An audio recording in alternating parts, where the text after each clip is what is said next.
Hi, this is Chris from Fardon Webhosting and Design. The first couple of minutes in this tutorial are for those wanting a quick start. However, those wanting a more in-depth tutorial may keep watching when the quick start is finished. Today, I would like to talk with you on how to add an email address. You add an email address from within cPanel. Once you're inside cPanel, slide down until you see the email section. Here, click on Email Accounts. Click Add Email Account.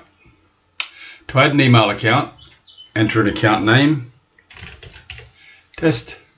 The email address will be test@fardonwebhosting.com.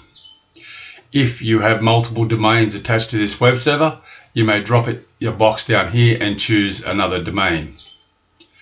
Enter a password, making sure that the password is strong so hackers can't hack it later, and retype the password here.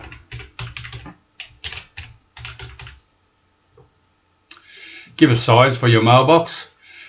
As I supply unlimited size on disk, you can choose unlimited. Once this is done, choose Create Account. Once the account's created, you'll notice the account sitting down the bottom of the list, along with, on the right hand side, you can access your webmail, which is the email address by the web, as well as other functions.